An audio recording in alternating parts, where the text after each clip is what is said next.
Hey everybody, and welcome back to my channel. Of course, I'm the Mike, and today I want to talk about maintaining a healthy mindset and what does that look like. I know for me, whenever I was younger, I used to have a very negative mindset, and a lot of it happened to be because of the things that I went through as a child and some of the relationships and friendships that I had as I was in my early teens and even up to my mid 20s.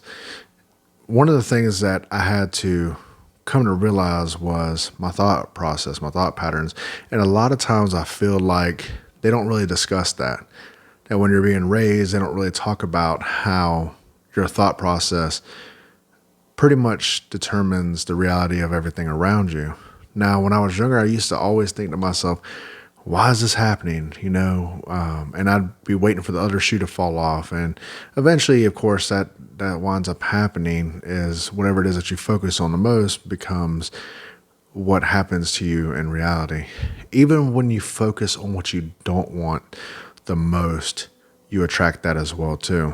And that's one of the things that I don't think that I really understood. And I had to come to the realization of a lot of things happening in my life because of the way that I looked and the way that I viewed things. Now, for me, somebody that was an alcoholic for a few years and I'm now recovered for a few years, I look back on a lot of things that I have done and the things that I've said and thought about. And a lot of things came from a very selfish point of view. A lot of things needed to be addressed, needed to be healed, needed to be in a place where I was bettering myself so I could be better for other people.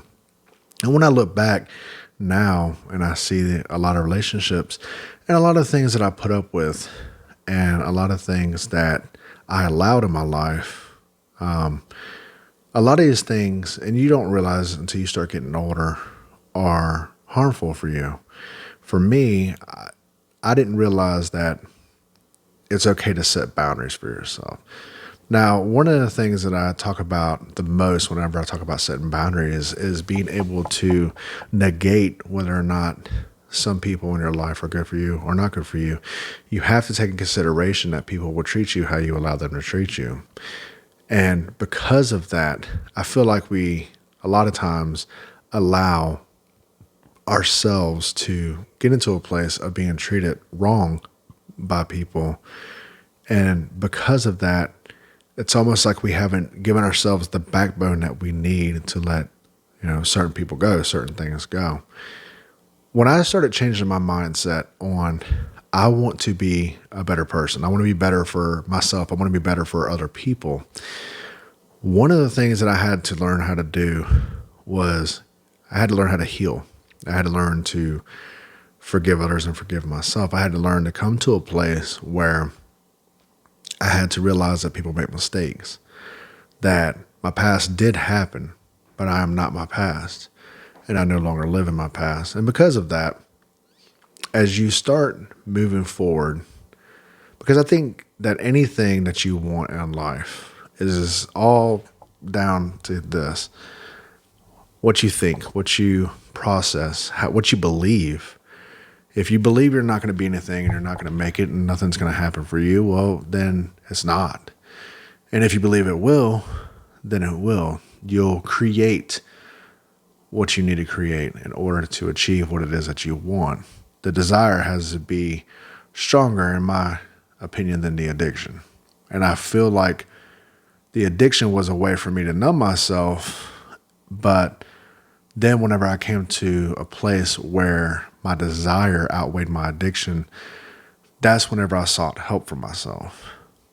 Now, whenever you are wanting to create a healthy mindset for yourself, because it goes with anything. If you want to get built, if you want to get in shape, if you want to do things, that's going to require discipline. Well, discipline also comes from your mindset, what you allow yourself or don't allow yourself to do or say or intake or not. All that has to do with your mentality. So I first feel like it's best to come to a place where you heal mentally. Come to a place where you align yourself with powerful people that can inspire you, that can encourage you, that can support you, that can, and I don't mean support as in financially. I mean like be there for you when you need somebody. Because there's a difference between people who are always there and people who are always around.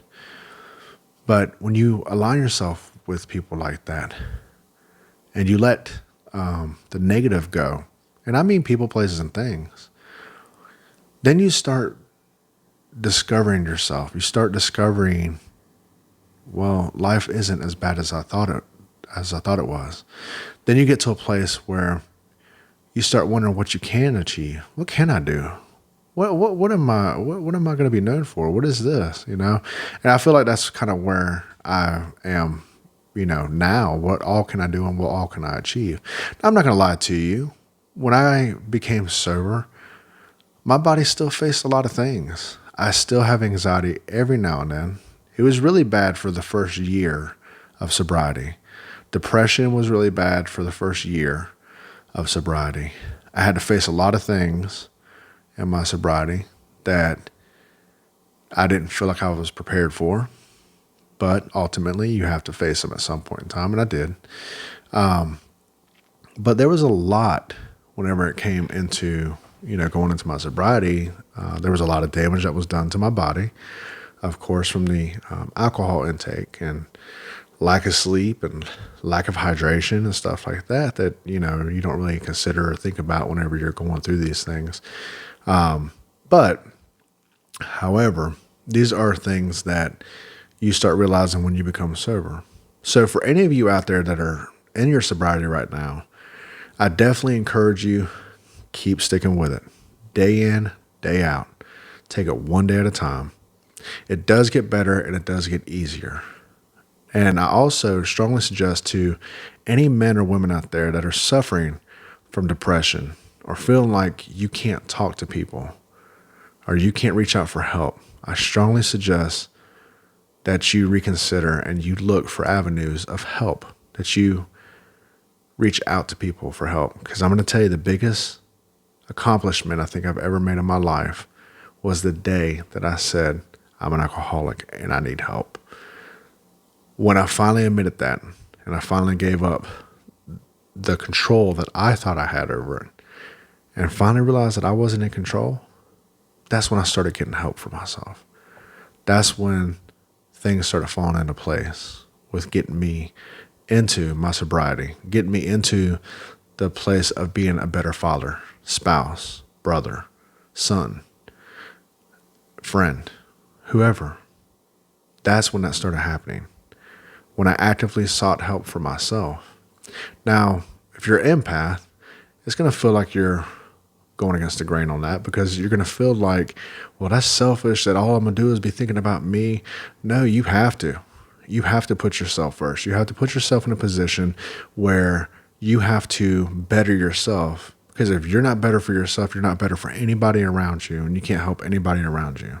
You also have to come to the place where you're ready to quit and you're ready to get yourself together, because you can't help somebody that's not willing to help themselves either. And you can't lose yourself in that season of trying to help somebody that's unwilling to help themselves. Now, with that being said, I really hope that this video has found you, and I really hope that this video helps. And if so, leave a comment in the comment section. That being said, I hope you guys have a beautiful and blessed day.